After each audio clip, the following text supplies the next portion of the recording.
Welcome, everybody. It's an honor to be here on the White House campus, and a special pride for the Marshall Project, which only really launched about 11 months ago.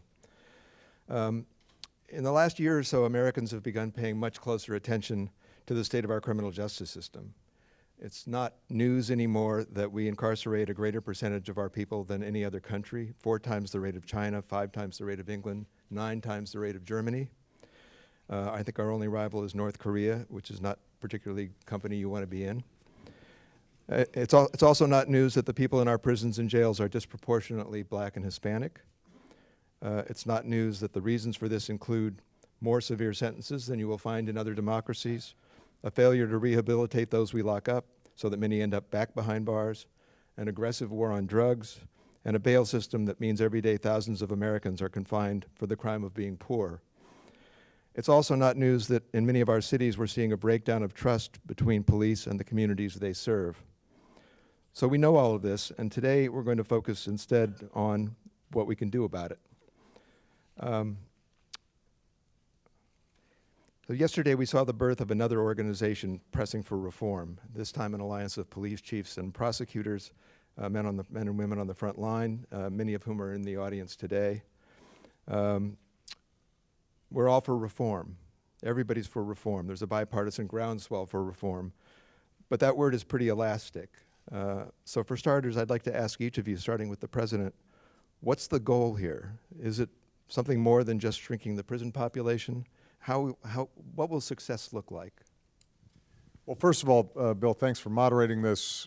Thank you to the Marshall Project. I am particularly grateful to folks in law enforcement, some members of Congress who are here, people in prosecutors' offices, all of whom have taken a great interest in this. And as I said backstage before we came out, I do think that we're in a unique moment in which, on a bipartisan basis, across the political spectrum, people are asking hard questions about our criminal justice system and how can we make it both smart, effective, just, fair.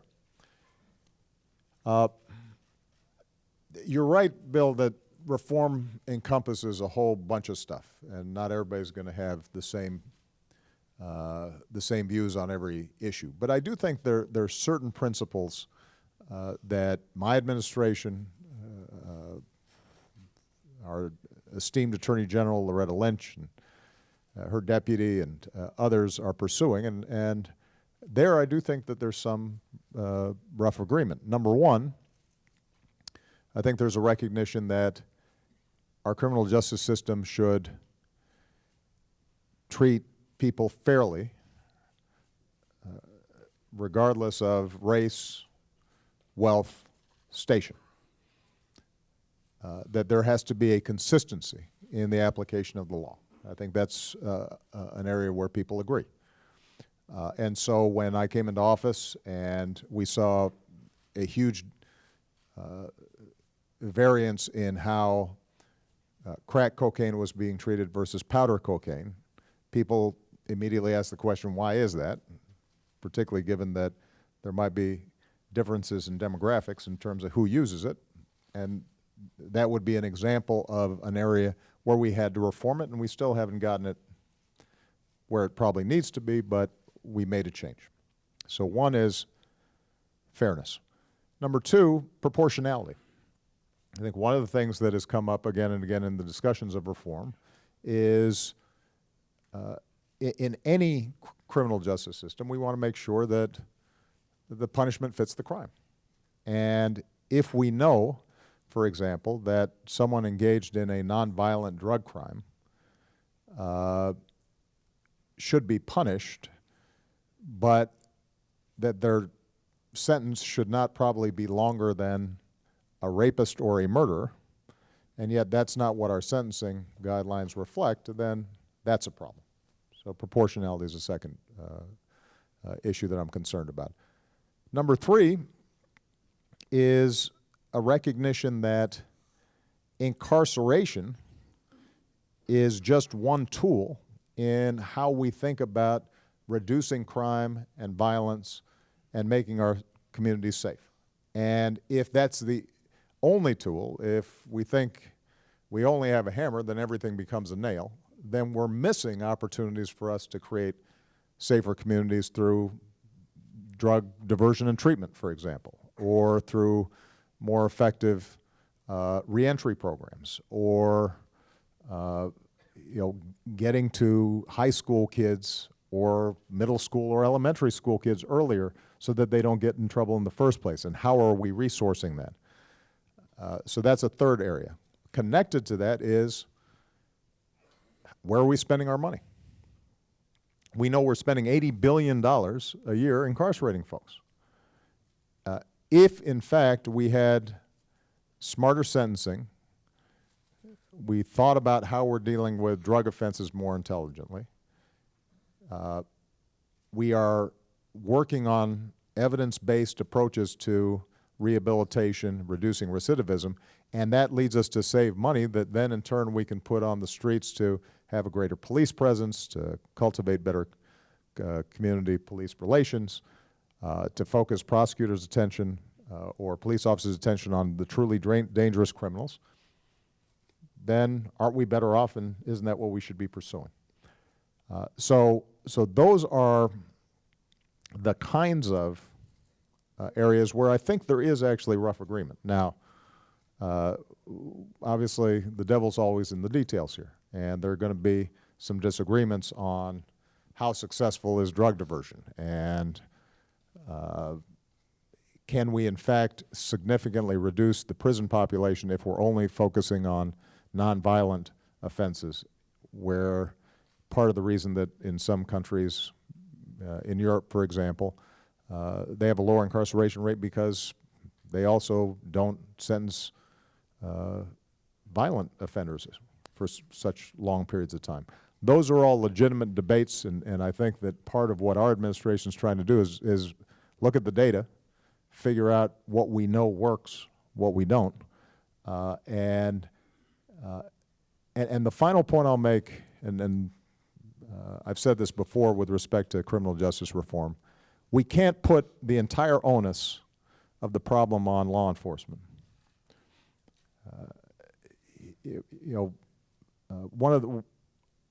I think there's been a healthy debate around police-community relations and some of the episodes that we've seen around the country.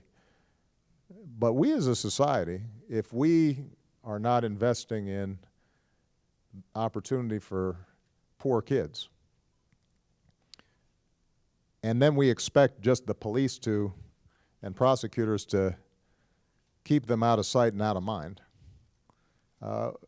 that's a failed strategy. That's a failure on our part as a whole. And so part of what we've also been trying to do, and this goes into the prevention issue, is think about where are the communities that are most vulnerable. I was in West Virginia yesterday talking about the opioid epidemic.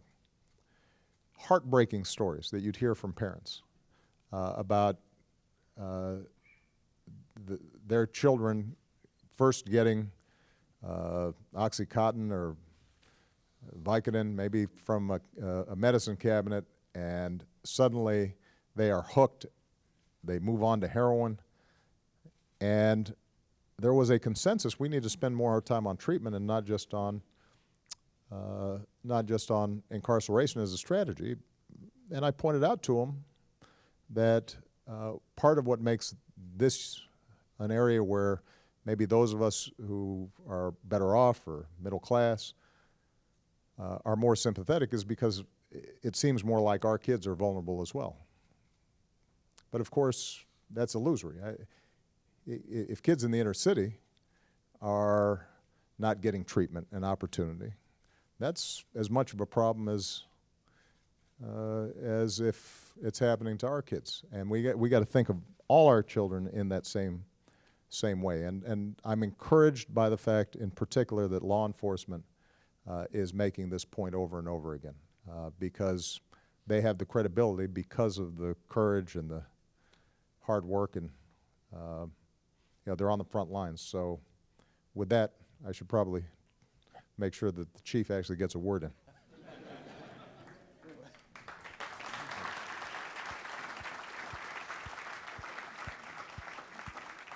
There's a lot in there that I'd like to pick up on as we go through the allotted time. And I think I'll start with the question of sentencing, these draconian sentences that we apply to so many crimes, in part because that's the subject matter of the legislation that just today passed out of the Senate Judiciary Committee. A few decades ago, when crime rates were higher and when the only way to get elected to office was to be tougher on crime than your opponent, Congress began restricting the license the judges had in making their sentences. They established mandatory minimum sentences for a number of crimes. They tightened up the safety valve.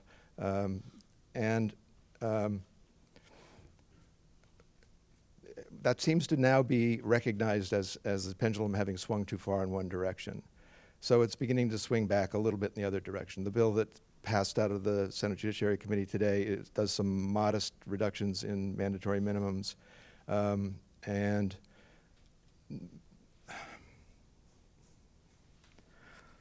Sorry, having a senior moment on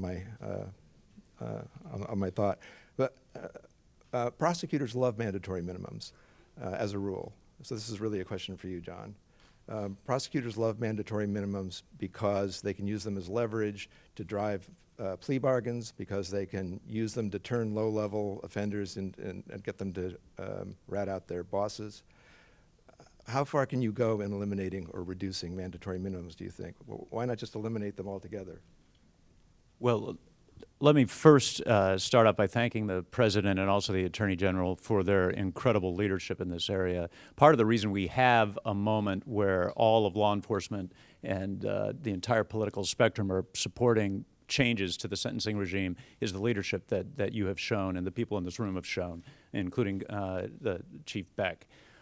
Mandatory minimums are an important part of how the federal system is set up. But, you know, since 2013, when the SMART on crime policy was announced by then Attorney General Holder, federal prosecutors have been instructed not to use mandatory minimums except in cases that really merit their attention. In other words, aggravated felons, the leaders of drug organizations, violent people. And what that's meant is that our use of mandatory minimums has probably dropped by about 25% in that time. But so far, we have not seen a corresponding drop in the willingness of lower-level conspirators to cooperate with us. In other words, what we're seeing in the SMART on crime policy is a direct ability to reduce mandatory sentences while still protecting the public. So, you know, the bottom line is, you asked the question, should we eliminate mandatory minimums entirely? And I think the answer to that is no. But we have to reserve their use for the most severe, dangerous, and violent offenders who are out there. Why not eliminate them, though? Why not just have sentencing guidelines the way we have now and have had in the past, and leave it to the discretion of judges? Well, I certainly think that, you know, part of what prosecutors do is advocate to judges. That's our job. We're used to it, and I think we're confident about the results we can get. Having said that, there's something to be said for those most aggravated top-level criminals knowing that they're going to get hit if they get caught with a very severe penalty. But that's different than saying we're going to use mandatory minimums to drive what has turned out to be mass incarceration of relatively low-level offenders in the federal system. Similarly, I think on the state side, and I would turn this over to Chief Beck, you know, some of the laws that were enacted on the state side in the 1980s and early 90s also had very heavy penalties. Whether those are necessary in every instance to accomplish the goals of public safety, you know, that's a question that we could debate. But the bottom line is, I think that from a federal prosecutor's point of view, keeping mandatory minimums for the most serious offenders still makes sense. But using them very sparingly for less serious offenders also makes sense. That's part of what SMART on crime is about. Chief, do you want to pick up on that? Well, just very briefly, you know, if you view the criminal justice system as a response to a sickness in America, if you view it through the medical aspect, then you have to look at sentencing as a dosage. And I think that we are now experiencing a time in the United States where crime is at a level where we require a different dosage. And we have to recognize that all crimes do not carry the same weight, and some crimes involve addiction and mental illness and have other pathways that can be more effective than incarceration.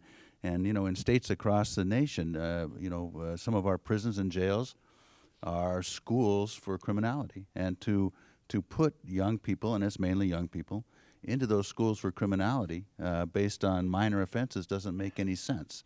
So I think we need to stop wasting money and start investing money. And when I talk about investing money, I'm remiss. I should say that I'm privileged to speak for so many chiefs, so many great chiefs in the audience here, over 50 of them, and we all believe in the same thing, that we need to invest in our future, not continue to use money to lock the future of the United States up. We need to invest in that so that we can move to a place where many of these offenses are looked upon as the illnesses that they are.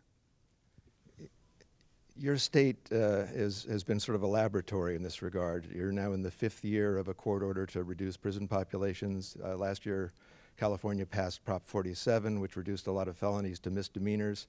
How's that played out? What lessons are there for the rest of the states in your experience?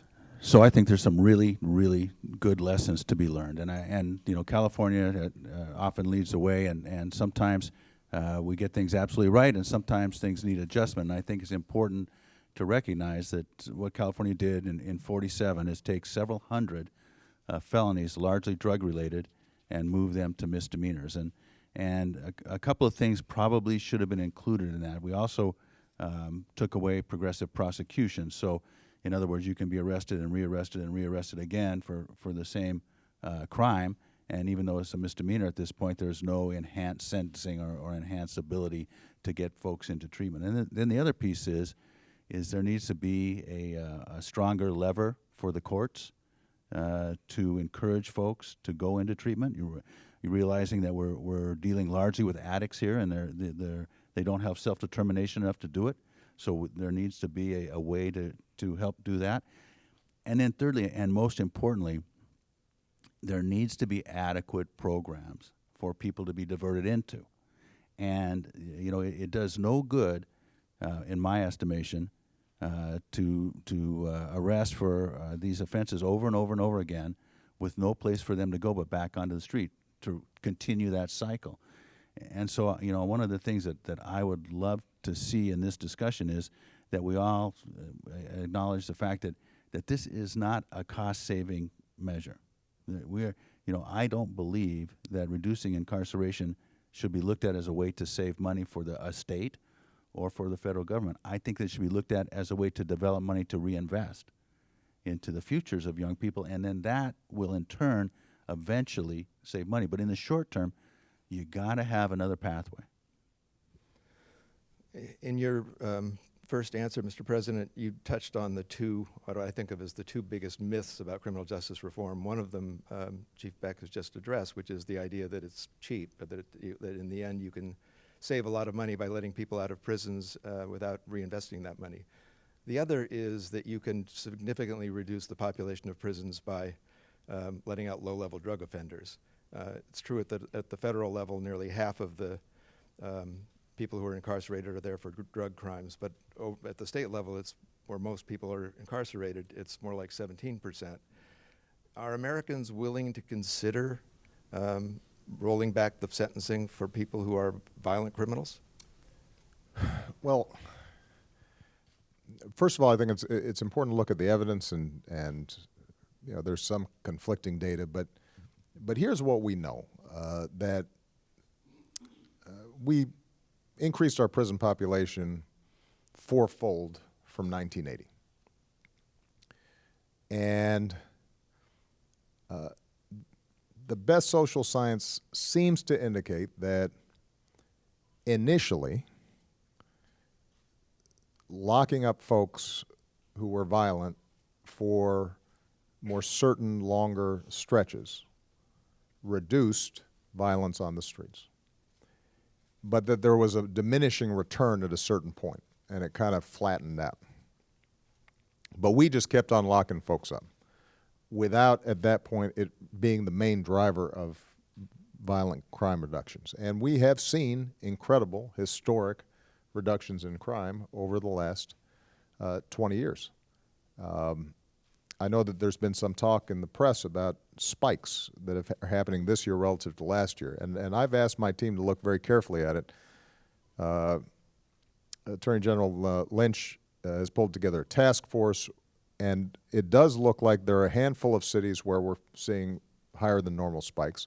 Across the 93 or 95 top cities, it's very hard to distinguish anything statistically meaningful. Now, that doesn't mean that we don't take seriously what's happening in those cities, but the bottom line is that I think there's a strong consensus in the United States of America that you shouldn't be hit over the head when you're walking down the street, that you don't want somebody breaking into your house and threatening your family, that somebody who commits violence, we don't have a lot of tolerance for. I would distinguish between those situations and whether or not giving somebody who's 25 years old a 40-year sentence versus a 15-year sentence is the smart thing to do, particularly because we know that young people do stupid stuff, and as they get older, they get a little less stupid. I speak from experience. That at least was my my experience, and now I'm watching my teenage girls, and they're a lot smarter than me, but there's still some gaps in judgment. Here's the bottom line. I think it's smart for us to start the debate around nonviolent drug offenders. You are right that that's not going to suddenly have our incarceration rate, but if we get that, if we do that right, and we are reinvesting in treatment, and we are reinvesting resources in police departments having more guys and gals on the street who are engaging in community policing, and that's improving community relations, then that becomes the foundation upon which the public has confidence in potentially taking a future step and looking at sentencing changes down the road. So I don't think there's anything wrong with us saying, you know what, violent crime we want to keep down. We are going to be a little more hesitant initially in how we think about sentencing on violent crime than we are nonviolent crime. If we can reduce the prison population by 5% in an initial stretch, and by the way, that's not a goal I'm setting. I'm just that was off the top of my head. But 5%, when you got 2 million prisoners, that's a lot of people, and that's a lot of resources that could be going into other areas. So I think that this is a staged process. We will lose the public if we try to do everything at once without having data and evidence, and suddenly you see big spikes in crime again, and then suddenly we're back into the politics of lock them up. If, on the other hand, we do it systematically, methodically, we see what works, we see what doesn't. The Chief's point and John's point about reinvesting, I think, is absolutely critical. If we do those things well, and we can duplicate what happened last year, which was the first time in 40 years that both the prison population and the crime rate went down at the same time. If we start seeing the same kinds of patterns as we're seeing in some of these other states, and the experience we're seeing in the U.S. Attorney's Office, where we're not telling prosecutors, you're going to be promoted based on how many maximum sentences you get, but rather based on how wise your use of prosecutorial discretion. If all those things prove that we're still doing a good job controlling crime, then I think we've got something to build on. One other drug question. John, you work in a state that was one of the first two to legalize recreational use of marijuana. Should Congress take marijuana off the Schedule I list of illegal drugs? So I've learned that I always get a marijuana question. Sorry to be so predictable. I want to reiterate something that I think that the president and the administration has made clear is that the administration is not in favor of the legalization of marijuana, and the decision to move marijuana from Schedule 1 to a different schedule is really, there's a process behind that. It has to do with the medically accepted uses for the drug. I will make this comment about the situation in Colorado. One of the things that's been a tremendous positive development in Colorado is that the state regulatory system has become clearer so that local law enforcement has a good sense of where its lines are and what enforcement action it can take. And that's made our ability to partner with local law enforcement in federal enforcement of marijuana very much clearer. So we see an evolving situation where I think, again, as in so many things, the key is a federal, state law enforcement cooperative effort to make sure the system works. I'd like to ask both Chief Beck and John Walsh, are there things that the leader of the free world could be doing on his own without the permission of Congress over the next year and change of his administration that would make this problem better, less of a problem? Let me just amend that question by saying I've got some outstanding members of Congress here, and I want to work with them to get stuff done. So I just wanted to. I get enough trouble with Congress with that bill trying to That's why I asked the other trying to guys. stir things up. You know, first I have to say that I'm amazed by the depths of the president's understanding of this issue. I mean, the first answer that you gave covered so many of the points that John and I have talked about in private, and it's obvious that you understand the way that the chiefs in this room and the prosecutors in this room feel about this issue. So that's a huge start in my opinion. But I think that one of the things that we need to look at is remember that this system is made up of three parts, this criminal justice system. You know, it's the federal level, which we're talking about directly here, but most folks are affected by state level prosecution, state level incarceration, or even on the local level. And so when we talk about having treatment available, when we talk about diversionary systems that we can use to get less people in the jail system, it needs to apply to all three. It can't just be for the use for the federal system. It has to go down to the state system, because many of the states and all the municipalities now struggle economically, and putting money into community-based organizations or to some of the things that the states and the counties run is very difficult. And so if we could get some federal help with systems that are off-ramps for people that are addicted, and off-ramps for people that are arrested for low-level crimes, because the arrests aren't stopping. I mean, the chiefs in here represent tens and thousands of low-level drug offense arrests, my organization included. But we gotta have somewhere for them to go, and it can't just be, 48 hours in the local lockup and then right back on the street corner where they came from. It just can't be that. John, you got any requests of the president? The one thing that I would really emphasize, so much of law enforcement really depends on local law enforcement, and our partners in police departments and sheriff's offices all over the country. On the federal side, we value tremendously. We can't get our federal work done without the partnership between federal law enforcement and state law enforcement. One area where over the years we've seen a decrease in federal assistance to state and local law enforcement is in the COPS area, the community policing grants.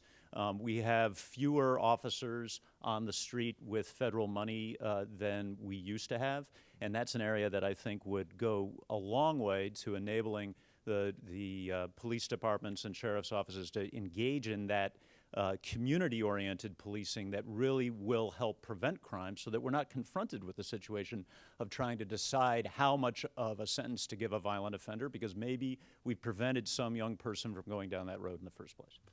And just not to ignore the opportunity, I have to say that the kinds of programs that I know the president wants, I know the police chiefs out here want, the kind of programs that have maximum community interaction, where people know the officer on the street, where where officers are not there just to enforce the law, but they're there to build community, those are the most resource-intensive programs that we have.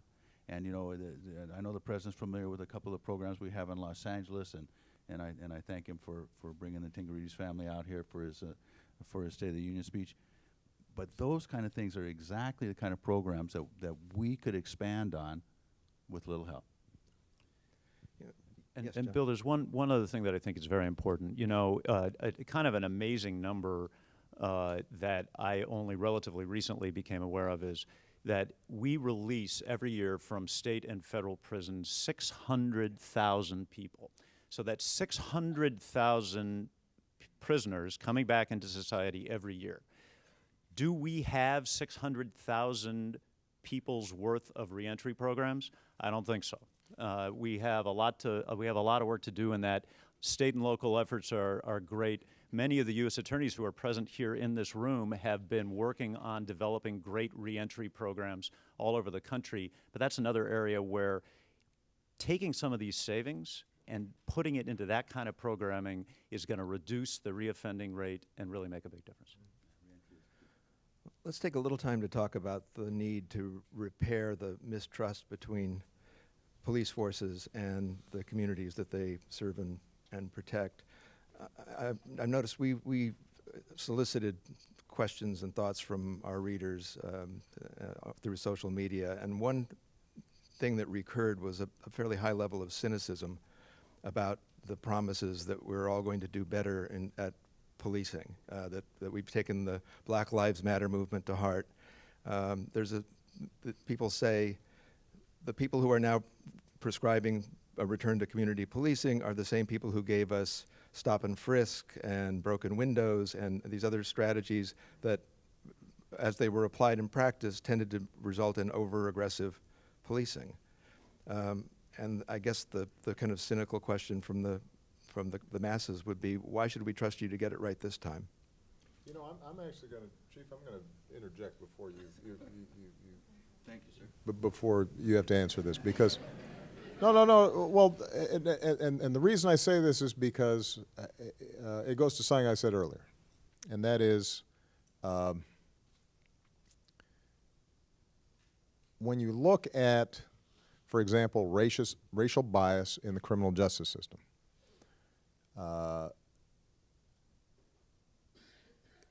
The criminal justice system and our law enforcement systems are reflections of us. And so if we as a society are willing to tolerate very poor neighborhoods with no opportunity, a lot of violence, a lot of substandard education, and then we're surprised that the police, in interacting with a community that hasn't been cared for, is going to have tougher interactions, then we're passing the buck. Now, I take very seriously, as I said before, the need for fairness in our criminal justice system. And Bill, we did a little interview before I came out here, and Bill asked what had been your experiences, and I fessed up. You know, I have, as a young man, there have been times where I was driving and I got stopped and I didn't know why. But I want to make sure that when we approach this issue, we recognize that it's not all on the police and everybody else can just sit back and opine.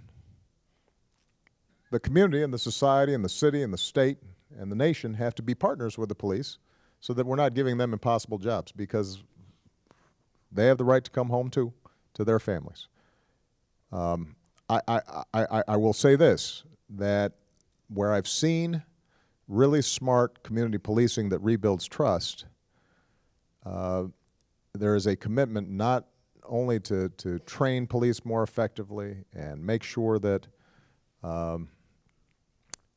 there's accountability if there's misconduct, and that there's data being collected around who is being targeted. And there are independent investigations when excessive force may have been used. But there's also a commitment typically to the kinds of treatment programs, the kinds of partnerships with the schools, with businesses getting involved, opportunities being provided to young people, and as a consequence, everybody's taking responsibility for this, and the police become part of a team to eliminate bias in a system. The problem of racial justice or injustice in the society has been a running theme in this country's history for a very long time, and so we just have to make sure that all of us own it. Now, with that, I do want all the chiefs to look at the task force recommendations we put forward post-Ferguson, because there are specific things that police departments and police offices can do to rebuild trust, and I don't want to let them off the hook because there are some real problems in certain jurisdictions that we've seen, and I don't think the chief or any of the chiefs here would deny that. No, we certainly wouldn't, and I think it's important to recognize that the chiefs that are in this room, many of whom, or if not all of whom I know, have been talking about community trust for a decade. You know, I've been the chief for a mere 6 years, but when I came into the organization's Major City Chiefs, IACP, this was a common theme of our discussion. You know, this is not a new topic to us. You know. The president's exactly right. You know, we are a reflection of a much larger issue in America. You know, there is racial disparity in housing, in employment, in the entire economic system. It is not just in incarceration and in policing. And we have to look at these things in the totality and address them as a nation. You know, and we will do our part. And, you know, I thank the president for the task force. I was lucky enough to be a part of it. You know, I think that there's some very solid recommendations that we all take to heart are being made.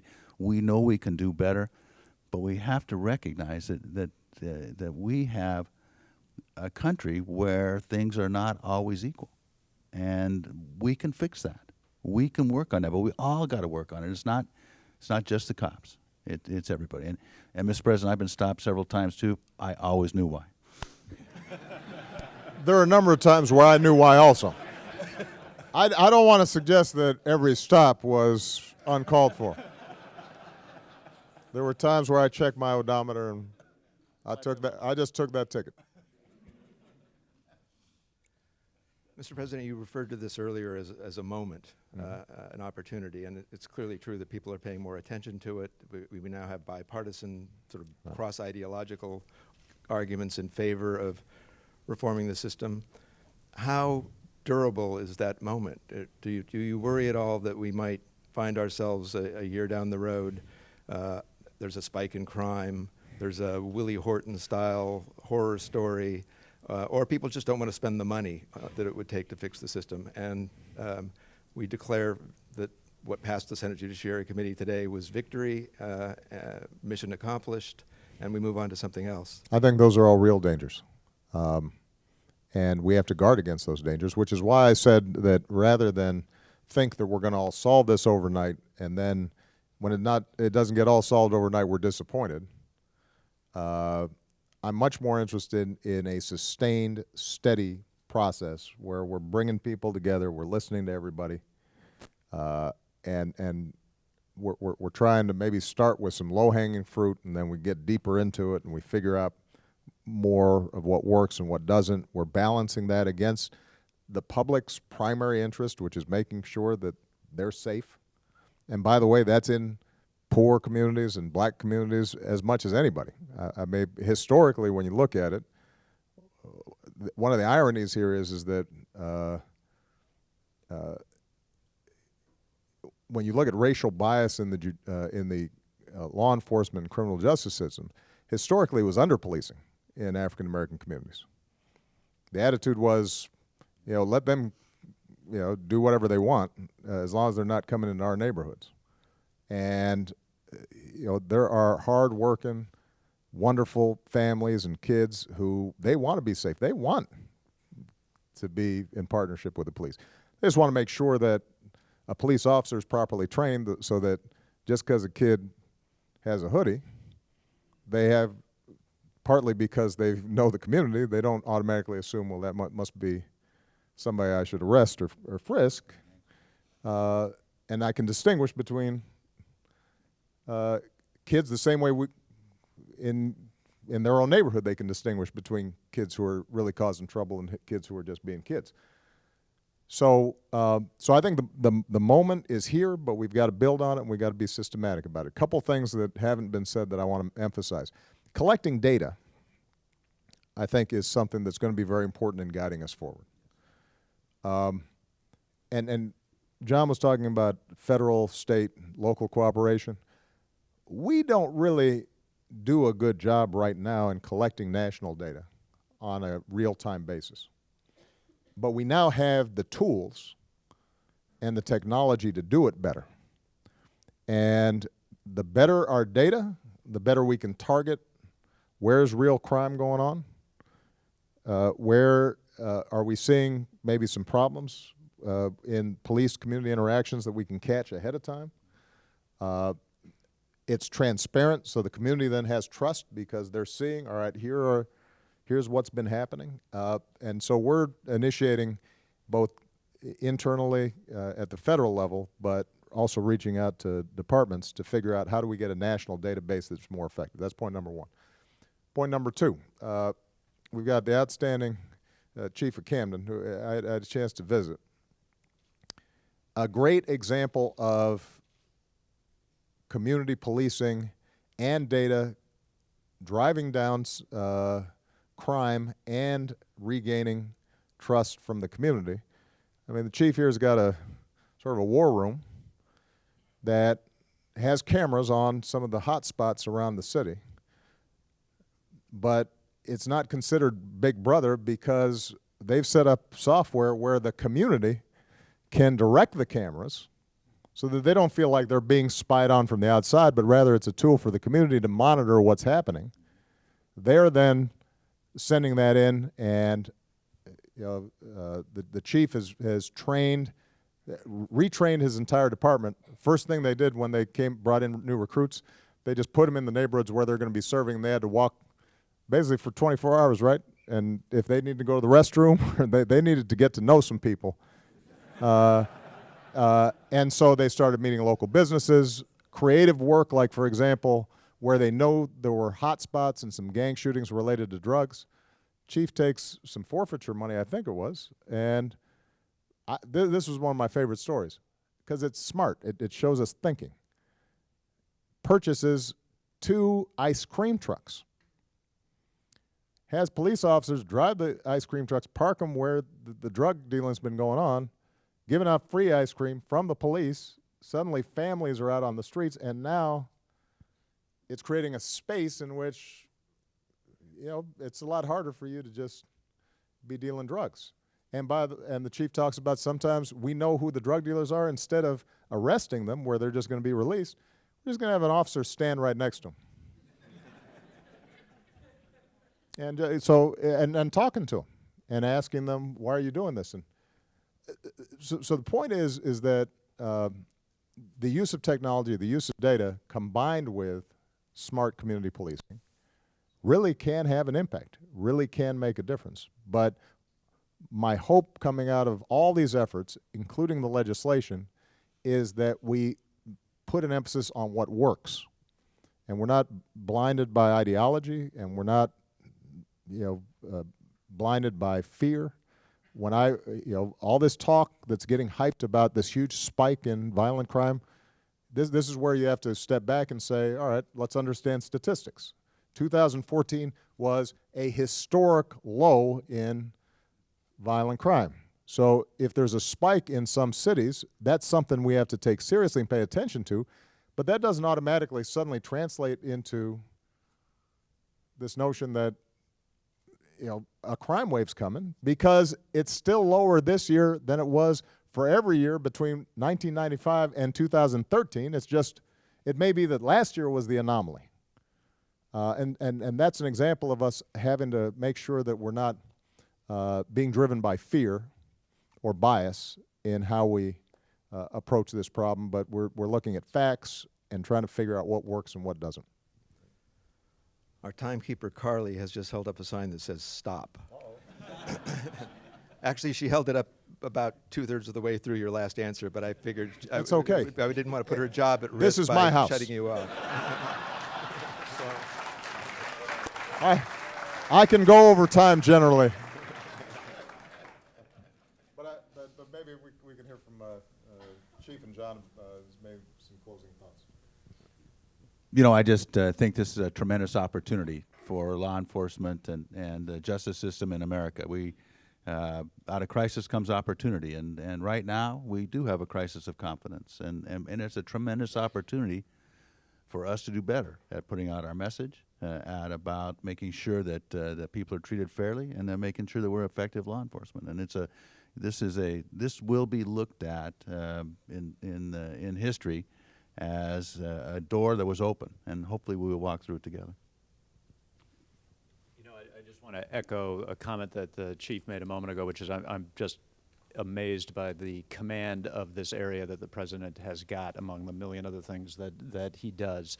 I would say, to go back to your first question, Bill, what is success? In the end, we have an opportunity. This is a moment in time, and I think we're taking advantage of it collectively to both reduce the rates of incarceration and make our communities safer by taking the savings and investing it in prevention, in effective community-oriented enforcement, and in reentry programs. I think we can do that. And with the leadership of the President, the Attorney General, and all the people here, both in Congress and in local and in federal law enforcement, we're well down that road.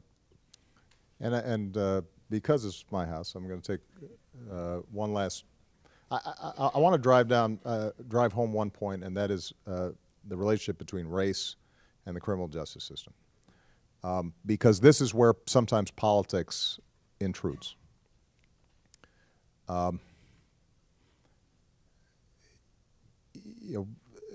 Black Lives Matter is a social media movement that had tried to gel around Ferguson and the Eric Gardner case and some other cases that came up. And very rapidly, it was posited as being in opposition to the police. And sometimes, like any of these loose organizations, some people pop off and say dumb things. But and on the other hand, though, it started being lifted up as these folks are opposed to police and they're opposed to cops, and all lives matter. You know, so the notion was somehow saying Black Lives Matter was reverse racism, or suggesting that other people's lives didn't matter, or police officers' lives didn't matter. And whenever we get bogged down in that kind of discussion, we know where that goes. I mean, that's just down the old track. So let me just suggest this. I think everybody understands all lives matter. Everybody wants strong, effective law enforcement. Everybody wants their kids to be safe when they're walking to school. Nobody wants to see police officers who are doing their job fairly hurt. Everybody understands it's a dangerous job. When I think the reason that the organizers used the phrase Black Lives Matters was not because they said they were suggesting nobody else's lives matter. Rather, what they were suggesting was there is a specific problem that is happening in the African American community that's not happening in other communities. And that is a legitimate issue that we've got to address. You know, I forget which French writer said, you know, there was a law that was passed that really was equal because both rich and poor were forbidden from stealing loaves of bread and sleeping under the bridge. Well, so here's that's not a good definition of equality. The situation, there is a specific concern as to whether African Americans are sometimes not treated in particular jurisdictions fairly or subject to excessive force more frequently. I think it's important for those who are concerned about that to back it up with data, not anecdote, to not paint with a broad brush, to understand the overwhelming majority of law enforcement's doing the right thing and wants to do the right thing, to recognize that police officers have a really tough job and we're sending them into really tough neighborhoods that sometimes are really dangerous, and they've got to make split-second decisions. And so we shouldn't be too sanctimonious about situations that sometimes can be ambiguous. But having said all that, we as a society, particularly given our history, have to take this seriously. And one of the ways of avoiding the politics of this and losing the moment is everybody just stepping back for a second and understanding that the African American community is not just making this up. And it's not just something being politicized. It's real, and there's a history behind it, and we have to take it seriously. And it's incumbent then on the activists to also take seriously the tough job the police have. And that's one of the things that the post-Ferguson task force did. We had activists from, who were marching in Ferguson with police chiefs and law enforcement sitting down and figuring this stuff out, and just assuming good faith in other people, going to the issue of people being cynical, I think is important. I've rarely gotten much accomplished assuming the worst in other people. Usually it works better if I assume the best. So I just wanted to make that point. All right. Thank you. I guess I'm here as the representative of the cynical profession. Yeah, you are, absolutely. But I would just like to say there are a few issues I feel less cynical about. I do worry, I share the worry you have that this evaporates because of short attention spans. And I guess it's on us in the news media, in part, to make sure that that doesn't happen. Good. Well, thank you for hosting this. And thanks to Thank you for everybody here in everybody. attendance and the chiefs for the good work you're doing.